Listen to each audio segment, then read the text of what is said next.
ಎಲ್ರಿಗೂ ನಮಸ್ಕಾರ. ನಾನು ವೀಣಾ ರಮೇಶ್. ಹಾಗೆ ಇವತ್ತಿನ ದಿನ ಖುಷಿಯಿಂದ ಸ್ಟಾರ್ಟ್ ಮಾಡಿ ಅಂತ ಹೇಳ್ತಾ ನಾನು ಕೂಡ ಖುಷಿಯಿಂದ ವ್ಲಾಗ್ನ ಸ್ಟಾರ್ಟ್ ಮಾಡಿದ್ದೀನಿ. ರಿತ್ವಿಕ್ ಸ್ಕೂಲಿಂದ ಬಂದ ತಕ್ಷಣ ಒಂದೇ ಖುಷಿಲಿದ್ರು ಸರ್. ಏನಕ್ಕಪ್ಪ ಇಷ್ಟೊಂದು ಖುಷಿ ಅಂತಂದರೆ ಕ್ಲಾಸಲ್ಲಿ ರೋಷಕ್ ಅಂತ ಒಂದು ಹುಡುಗಿ ಅವಳು ಒಂದು ಗಿಫ್ಟ್ ಕೊಟ್ಟವಳೆ. ಏನಂತ ಕಂಡಿದ್ದೀವಿ? ಗಿಫ್ಟಾ? ಏನು ಬರ್ತಡೇನಾ? ಬರ್ತ್ಡೇಗೆ ಏನಾದರೂ ಪೆನ್ಸಿಲ್ ಕೊಡಿಸಿರ್ತಾರೆ, ಇಲ್ಲ ಅಂದರೆ ಬೇರೆ ಏನಾದರೂ ಬುಕ್ಕಾ, ನೋಟ್ ಬುಕ್ಕಾ, ಅದು ಅಲ್ವಾ?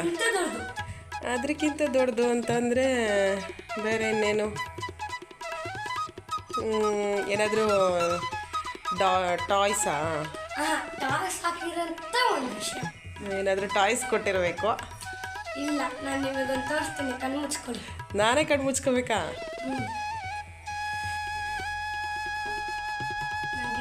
ಪಿಗ್ಗಿ ಬ್ಯಾಂಕು ನಿನ್ನ ಥರನೇ ಇದೆಯಾ? ಎಲ್ಲ ತೋರಿಸು ನೋಡೋಣ. ಯಾವುದದು? ಯಾವ ಕಾರ್ಟೂನಲ್ಲಿ ಬರುತ್ತೆ? ಸೂಪರ್ ಮ್ಯಾನಾ?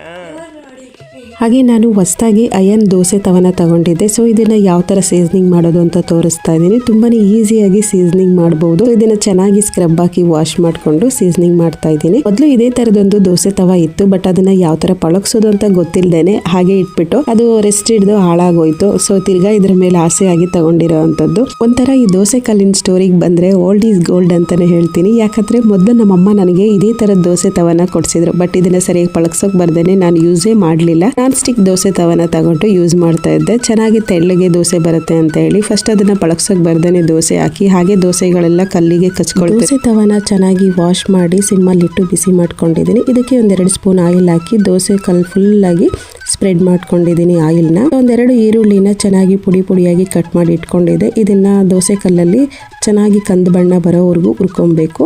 ತುಂಬಾ ಚೆನ್ನಾಗಿ ಸೀಸನಿಂಗ್ ಆಗುತ್ತೆ. 2 ಸಲ ಈ ರೀತಿ ಮಾಡಿದ್ರೆ ಸಾಕು, ತುಂಬ ಚೆನ್ನಾಗಿ ಸೀಸನಿಂಗ್ ಆಗುತ್ತೆ. ದೋಸೆನೂ ತುಂಬ ಚೆನ್ನಾಗಿ ಬರುತ್ತೆ. ತುಂಬ ಈಸಿಯಾಗಿ ಮೇಂಟೈನ್ ಮಾಡ್ಕೊಬೋದು ಈ ದೋಸೆ ಕಲ್ಲನ್ನ. ಸೊ ಇವಾಗ ನನಗೆ ಅಡುಗೆ ಮಾತ್ರ ರೂಢಿ ಆಗಿರೋದ್ರಿಂದ ಹೇಳ್ತಾ ಇದ್ದೀನಿ. ಮೊದಲೆಲ್ಲ ನಾನು ಹೇಳಿದ್ನಲ್ಲ, ಈ ಕಲ್ಲನ್ನ ಪಳಗ್ಸೋಕ್ಕೆ ಬಂದಿರಲಿಲ್ಲ, ಸುಮ್ಮನೆ ಒಂದು ಕಲ್ಲು ವೇಸ್ಟ್ ಮಾಡಿಬಿಟ್ಟೆ ನಾನು ಅಂತ ಹೇಳಿ. ಇವತ್ತಿನವರೆಗೂ ನಮ್ಮಮ್ಮ ಇದೇ ಅಯನ್ ದೋಸೆ ತವನ ಯೂಸ್ ಮಾಡುವಂಥದ್ದು. ಹಾಗೆ ಬಾಂಡ್ಲಿ ಕೂಡ ಇದೆ ಒಂದು, ಅದನ್ನು ಹಬ್ಬಗಳಲ್ಲಿ ಎಣ್ಣೆ ತಿಂಡಿ ಮಾಡೋಕ್ಕೆ ಯೂಸ್ ಮಾಡ್ತಾರೆ. ಸುಮಾರು ಒಂದು 35 ವರ್ಷ ಆಗಿರ್ಬೋದು ಆ ಬಾಂಡ್ಲಿಗೆ.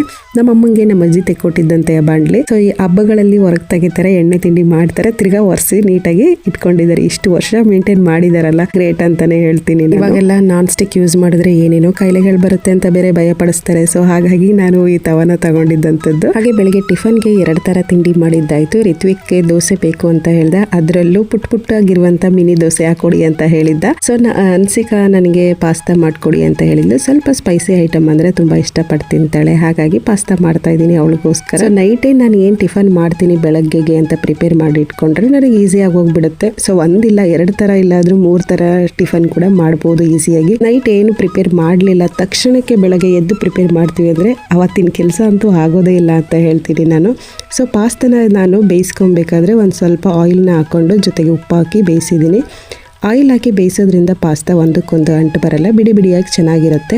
ಹಾಗೆ ಮಸಾಲಕ್ಕೆ ನಾನು ಚಿಕ್ಕದಾಗಿ ಈರುಳ್ಳಿನ ಕಟ್ ಮಾಡಿಕೊಂಡು ಚೆನ್ನಾಗಿ ಕಂದು ಬಣ್ಣ ಬರೋವರೆಗೂ ಬೇಯಿಸ್ಕೊಂಡಿದ್ದೀನಿ. ಹಾಗೆ ಒಂದು ಟೊಮೊಟೊನು ಕೂಡ ನಾನು ಚಿಕ್ಕದಾಗಿ ಕಟ್ ಮಾಡಿಕೊಂಡು ಜೊತೆಗೆ ಸಾಂಬಾರ್, ಹಾಗೆ ಇದ್ರ ಜೊತೆಗೆ ನಾನು ಶುಂಠಿ ಬೆಳ್ಳುಳ್ಳಿ ಪೇಸ್ಟ್ನ ಹಾಕಿದ್ದೀನಿ. ಹಾಗೆ ನಾನಿಲ್ಲಿ ಕ್ಯಾರೆಟ್ ಮತ್ತು ಬೀನ್ಸ್ನ ಹಾಕೊಂಡಿದ್ದೀನಿ. ಇದ್ರ ಜೊತೆಗೆ chilli powder, coriander seeds powder, ಹಾಗೆ ಗರಂ ಮಸಾಲ, ಸ್ವಲ್ಪ ಚಿಲ್ಲಿ ಸಾಸು, ಹಾಗೆ ಟೊಮೊಟೊ ಸಾಸು, ಇಷ್ಟನ್ನೇ ನಾನು ಹಾಕಿರುವಂಥದ್ದು. ರುಚಿಗೆ ತಕ್ಕಷ್ಟು ಉಪ್ಪು, ಇದನ್ನೆಲ್ಲ ಹಾಕಿ ಬೇಯಿಸಿಟ್ಕೊಂಡಿರೋ ಪಾಸ್ತಾನ ಮಿಕ್ಸ್ ಮಾಡಿದ್ರೆ ಸ್ಪೈಸಿ ಆಗಿರುವಂಥ ಪಾಸ್ತಾ ರೆಡಿ ಆಗುತ್ತೆ. ತುಂಬಾ ಟೇಸ್ಟ್ ಆಗಿತ್ತು, ಇಷ್ಟಪಟ್ಟು ತಿಂತಾರೆ. ಸೊ ಹಾಗೆ ಅವಳು ಸ್ಕೂಲಿಗೆ ಲಂಚಿಗೆ ಅಂತಲೇ ಇದನ್ನು ತಗೊಂಡೋದು. ದೋಸೆ ಬೇಡ ಅಂತ ಹೇಳಿ ಇದು ಇಷ್ಟಪಟ್ಟು ತಗೊಂಡೋದ್ಲು. ರಿತ್ವಿಕ್ಗೆ ಅಂತ ನಾನು ದೋಸೆ ಹಾಕ್ತಾ ಇದ್ದೀನಿ. ಕಲ್ಲನ್ನ ಸೀಸನಿಂಗ್ ಮಾಡಿದ್ನಲ್ಲ, ತುಂಬ ಚೆನ್ನಾಗಿ ದೋಸೆಗಳು ಬರುತ್ತೆ. ಸೊ ದೋಸೆನೂ ಹಾಕಿ ತೋರಿಸ್ತಾ ಇದ್ದೀನಿ. ಚೆನ್ನಾಗಿ ಕಲ್ಲಿ ಎಷ್ಟು ದೊಡ್ಡದಿತ್ತು ಅಷ್ಟು ದೊಡ್ಡದಾಗಿ ದೋಸೆನ ಹಾಕ್ಬೋದು. ಒಂಥರ ಹೋಟ್ಲಲ್ಲಿ ಮಸಾಲ ದೋಸೆ ಕೊಡ್ತಾರಲ್ವಾ, ಆ ರೀತಿ ಫೀಲ್ ಆಗುತ್ತೆ ದೋಸೆ ತಿಂತಾ ಇರಬೇಕಾದ್ರೆ. ನಮ್ಮನೇಲಂತೂ ಹೆಚ್ಚಾಗಿ ದೋಸೆನೇ ಜಾಸ್ತಿ ರೆಸಿಪಿ ಹೋಗುವಂಥದ್ದು. ಮಿಲೆಟ್ಸ್ ದೋಸೆಗಳಾಗಿರ್ಬೋದು, ದೋಸೆಗಳಲ್ಲೇ ಜಾಸ್ತಿ ವೆರೈಟಿ ದೋಸೆ ಹೋಗ್ತಾರೆ. ಒಂದ್ಸಲ ಇಡ್ಲಿ ಹಿಟ್ಟನ್ನ ರೆಡಿ ಮಾಡಿಟ್ಕೊಂಡ್ರೆ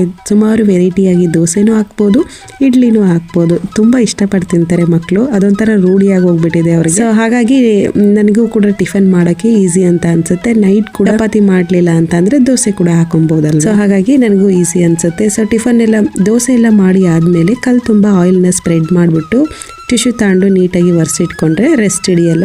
ತುಂಬಾ ಚೆನ್ನಾಗಿರುತ್ತೆ. ಸೊ ಇಷ್ಟೇ ಇದ್ರ ಕೆಲಸ, ತುಂಬ ಈಸಿಯಾಗಿ ಮೇಂಟೈನ್ ಮಾಡ್ಕೊಳ್ಬಹುದು ಈ ದೋಸೆ ಕಲ್ನ. ಹಾಗೆ ಸ್ವಲ್ಪ ಗಾರ್ಡನಿಂಗ್ ಕೆಲಸನೂ ಮಾಡ್ಕೊಳ್ತಾ ಇದ್ದೀನಿ. ಫುಲ್ ಎಲ್ಲಾನು ಕ್ಲೀನ್ ಮಾಡ್ತಾ ಇದ್ದೀನಿ. ಪಾಟ್ಗಳಂತೂ ಬಿಸಿಲಲ್ಲಿ ಇಟ್ಟು ನೋಡೋಕ್ಕೆ ಆಗ್ತಾ ಇರಲಿಲ್ಲ. ಪಾಟ್ಗಳೆಲ್ಲ ಎಷ್ಟೋ ವರ್ಷದಿಂದ ಇಟ್ಕೊಂಡಿದ್ದೀನಿ ಅನ್ನೋ ರೀತಿಲಿ ಕಾಣಿಸ್ತಿತ್ತು. ತುಂಬ ಹಳೆ ಪಾಟ್ಗಳು ಅನ್ನೋ ರೀತಿಲಿ ಕಾಣಿಸ್ತಿತ್ತು. ಕೆಲವೊಂದು ಬಿಸಿಲಿಗೆ ಎಲ್ಲ ಬಿರುಕು ಒಡೆದೋದಂಗೆ ಅನ್ನಿಸ್ತಿತ್ತು.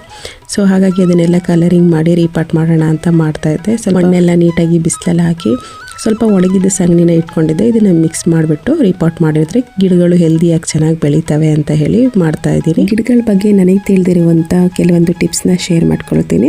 ಸಗಣಿ ಏನಾದರೂ ಈಸಿಯಾಗಿ ಸಿಗ್ತಾ ಇದೆ ಅಂತ ಅಂದರೆ ಅದನ್ನು ಹಸಿಯಾಗಿ ತಂದು ಗಿಡಗಳಿಗೆ ಹಾಕಿದ್ರೆ ಏನಾಗುತ್ತೆ ಅಂದರೆ ಹುಳಗಳು ಸ್ಟಾರ್ಟ್ ಆಗುತ್ತೆ, ಬೇರನ್ನು ತಿನ್ನೋಕ್ಕೆ ಸ್ಟಾರ್ಟ್ ಮಾಡುತ್ತೆ, ಗಿಡ ಸತ್ತೋಗುತ್ತೆ. ಅದನ್ನು ಹಸಿಯಾಗಿ ಹಾಗೆ ಹಾಕ್ತೇನೆ ಸ್ವಲ್ಪ ಬಿಸಿಲಲ್ಲಿ ಒಣಗಿಸಿ ಪುಡಿ ಮಾಡಿ ಮಣ್ಣಿನ ಜೊತೆ ಮಿಕ್ಸ್ ಮಾಡಿ ಹಾಕಿದರೆ ಕಾಂಪೋಸ್ಟ್ ಅಲ್ವಾ, ತುಂಬಾ ಚೆನ್ನಾಗಿ ಗ್ರೋತಾಗಿ ಬೆಳೆಯುತ್ತೆ ಗಿಡಗಳು. ಹಸಿರೇ ಉಸಿರು ಅಲ್ವಾ. ಸೊ ಎಷ್ಟಾಗುತ್ತೆ ಅಷ್ಟು ಗಿಡಗಳನ್ನ ಇಟ್ಕೊಳ್ಳೋದು ತುಂಬಾ ಒಳ್ಳೆಯದು ಅಂತೀನಿ. ಪ್ಲಾಂಟ್ ಆಗಿರ್ಬೋದು, ಸ್ವಲ್ಪ ಮನೆ ಮುಂದೆ ಜಾಗ ಇದೆ ಅಂತ ಅಂದರೆ ಕೆಲವೊಂದು ಹೂ ಬಿಡುವಂಥ ಗಿಡಗಳಾಗಿರ್ಬೋದು, ಹೂ ಬಿಡುವಂಥ ಗಿಡಗಳನ್ನ ಹಾಕ್ಕೊಂಡ್ರೆ ಪೂಜೆಗೂ ಹೂವಾಗುತ್ತೆ. ಫ್ರೆಶ್ ಆಗಿ ದಿನನಿತ್ಯ ಹೂಗಳನ್ನ ಹಾಕ್ತಾ ಇರ್ಬೋದು. ಕೆಲವೊಂದು ತರಕಾರಿ ಗಿಡಗಳನ್ನ ನಾನು ಹಾಕಿದ್ದೀನಿ. ಸೊ ನಾನು ಹಾಕಬೇಕಾದ್ರೆ ತೋರಿಸ್ತೀನಿ ಮುಂದೆ ಬರುವಂಥ ವಿಡಿಯೋಗಳಲ್ಲಿ. ತರಕಾರಿ ಗಿಡಗಳನ್ನು ನಾನು ಹಾಕಿದ್ದೀನಿ. ಮೆಣಸಿನ್ಕಾಯಿ, ಬದನೆಕಾಯಿ, ಟೊಮೊಟೊ, ಬೆಂಡೆಕಾಯಿ ಈ ಥರದನ್ನೆಲ್ಲ ಈಸಿಯಾಗಿ ಗ್ರೋ ಬ್ಯಾಗಲ್ಲಿ ಬೆಳೆಸ್ಕೊಬೋದು.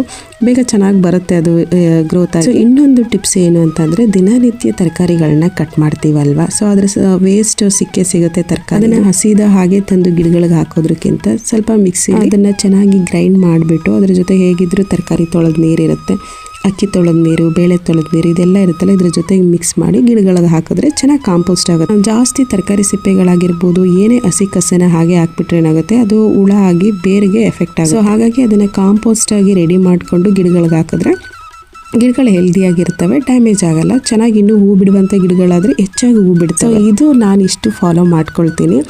ನಾನಿಂತೂ ಕಸ ಕೊಡಬೇಕಾದ್ರೆ ವೆಟ್ ಕಸ, ಡ್ರೈ ಕಸ ಅಂತ ಡಿವೈಡ್ ಮಾಡೋಕ್ಕೆ ಹೋಗೋದೇ ಇಲ್ಲ. ಯಾಕಂದರೆ ನಮ್ಮ ಮನೇಲಿ ವೆಟ್ ಕಸ ಜಾಸ್ತಿ ಇರೋದೇ ಇಲ್ಲ, ಬರೀ ಡ್ರೈ ಕಸನೇ ಇರೋವಂಥದ್ದು. ಜಾಸ್ತಿ ತರಕಾರಿ ಸಿಪ್ಪೆಗಳನ್ನೆಲ್ಲ ನಾನು ಒಂದು ಸೈಡ್ ಏನು ಮಾಡಿದ್ದೀನಿ ಅಂದರೆ ಗಿಡಗಳು ಹಾಕಿಲ್ಲ, ಅಲ್ಲಿ ಚೆನ್ನಾಗಿ ಒಂದು ಸ್ವಲ್ಪ ಆಳ ಗುಂಡಿ ಮಾಡಿ ಅದರಲ್ಲಿ ತರಕಾರಿ ಸಿಪ್ಪೆಗಳನ್ನ ತಂದು ಹಾಕಿ ಮಣ್ಣು ಮುಚ್ಚಿರ್ಗ ಅದೆಲ್ಲ ಚೆನ್ನಾಗಿ ಕರಗೋವರೆಗೂ ವೆಯ್ಟ್ ಮಾಡಿ ಆಮೇಲೆ ಸ್ವಲ್ಪ ಗೊಬ್ಬರ ಥರ ಆಗಿರುತ್ತಲ್ವ ಅವಾಗ ತೆಗೆದು ಗಿಡಗಳಿಗೆ ಹಾಕೊಂಡ್ಬಿಡ್ತೀನಿ. ಸೊ ಇದಿಷ್ಟು ನಾನು ಡೈಲಿ ಮಾಡೋವಂಥ ಕೆಲಸ. ಹಾಗೆ ಎಲ್ಲ ಕ್ಲೀನ್ ಮಾಡಿದ್ದೀನಿ. ಸೊ ಮಲ್ಲಿಗೆ ಹೂವಿನ ಗಿಡ ಅಂತ ಸುಮ್ಮನೆ ಹಾಗೆ ದಟ್ಟವಾಗಿ ಬೆಳೆದಿತ್ತು, ಹೂವೇ ಬಿಡ್ತಿರಲಿಲ್ಲ. ಹಾಗಾಗಿ ಎಲ್ಲನೂ ಕಟ್ ಮಾಡಿ ಹಾಕಿದ್ದೀನಿ. ಸ್ವಲ್ಪ ಕಟ್ ಮಾಡಿದ್ರೆ ಚೆನ್ನಾಗಿ ಚಿಗುರುತ್ತೆ, ಜಾಸ್ತಿ ಹೂವು ಕೊಡೋದು. ಟಿಪ್ಸ್ ಏನು ಅಂತ ಅಂದರೆ ಗಿಡಗಳಿಗೆ ಫಂಗಲ್ಸ್ ಅಟ್ಯಾಕ್ ಆಗಿದೆ ಇಲ್ಲ ಅಂತಂದರೆ ಹುಳಗಳು ಜಾಸ್ತಿ ಇದ್ದಾವೆ ಅಂತ ಅಂದರೆ ನೀಮ್ ಆಯಿಲು ಇಲ್ಲ ಅಂತಂದರೆ ನೀಮ್ ಎಲೆಗಳು ಸಿಗ್ತಾವಲ್ವ, ಬೇವಿನ ಎಲೆಗಳು, ಅದನ್ನು ಚೆನ್ನಾಗಿ ರುಬ್ಬಿಟ್ಟು ಲಿಕ್ವಿಡ್ ಒಂದು kg ಎಲೆನ ಅರ್ದ್ವಿ ಅಂತ ಅಂದರೆ 3 ಬಕೆಟ್ ನೀರು ಮಾಡಿಕೊಂಡು ಎಲ್ಲ ಗಿಡಗಳಿಗೂ ಎರ್ಚ್ಕೊಂಡು ಬಂದರೆ ಹುಳಗಳು ಬೇಗ ಸತ್ತೋಗ್ಬಿಡುತ್ತೆ ಆ ಹಕ್ಕ. ಹೀಗೆ ಸೊ ಕೆಮಿಕಲ್ಸ್ ಔಷಧಿಗಳನ್ನ ಯೂಸ್ ಮಾಡೋದ್ರ ಬದಲು ಈ ರೀತಿ ಟಿಪ್ಸ್ನ ಫಾಲೋ ಮಾಡ್ಕೊಂಡ್ರೆ ಗಿಡನೂ ಹೆಲ್ದಿಯಾಗಿರುತ್ತೆ. ನನಗೆ ಫ್ರೀ ಟೈಮಲ್ಲಿ ಇದ್ದಾಗ ಹೆಚ್ಚಾಗಿ ಟೈಮ್ ಸ್ಪೆಂಡ್ ಮಾಡೋ ಅಂಥ ಜಾಗ, ಚೆನ್ನಾಗಿ ಗಾಳಿ ಬೀಸ್ತಾ ಇರುತ್ತೆ, ಸಾಂಗ್ ಹಾಕೊಂಡು ಸ್ವಲ್ಪ ಹೊತ್ತು ವಾಕ್ ಮಾಡ್ತಾ ಇರ್ತೀನಿ ಇಲ್ಲಿ. ಹಾಗೆ ಪಾಟ್ಗಳಿಗೆ ನಾನು ಕಲರಿಂಗ್ ಮಾಡಿದ ಮೇಲೆ ನೋಡೋಕ್ಕೂ ಚೆನ್ನಾಗಿ ಕಾಣಿಸ್ತಾ ಇದೆ, ಒಂಥರ ಆರ್ಗನೈಸಿಂಗ್ ಆಗು ಇದೆ, ನೀಟಾಗಿ ಕಾಣಿಸ್ತಾ ಇದೆ ಅಲ್ವಾ. ಇವಾಗ ಗಿಡಗಳೆಲ್ಲ ತೆಗೆದು ಬಿಟ್ಟಿದ್ದೀನಿ ಜಾಸ್ತಿ. ಹೊಸದಾಗಿ ಕೆಲವೊಂದು ದಾಸವಾಳ ಗಿಡಗಳನ್ನ ತಂದು ಹಾಕೊಬೇಕು. ಸೊ ಕೆಲವೊಂದು ಹಾಕಿದ್ದೆ ಬಟ್ ಬರಲಿಲ್ಲ.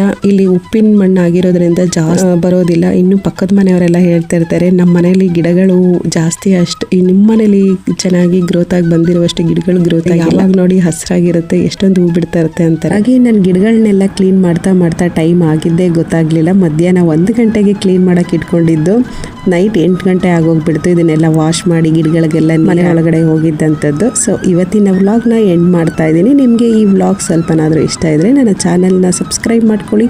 ಹೊಸದಾಗಿ ಯಾರಾದರೂ ವಿಡಿಯೋ ನೋಡ್ತಾ ಇದ್ದರೆ ಸಬ್ಸ್ಕ್ರೈಬ್ ಮಾಡಿಕೊಂಡು ಆಲ್ ಅಂತ ಓಕೆ ಕೊಡಿ. ಸಬ್ಸ್ಕ್ರೈಬ್ ಮಾಡ್ಕೊಂಡಿರೋರು ಆಲ್ ಅಂತ ಓಕೆ ಕೊಟ್ಟರೆ ನಾನು ಎಲ್ಲ ವಿಡಿಯೋಗಳ ನೋಟಿಫಿಕೇಶನ್ ನಿಮಗೆ ಬರುತ್ತೆ. ಸಿಗೋಣ ಮುಂದಿನ ವ್ಲಾಗಲ್ಲಿ. Thank you for watching and subscribe my channel.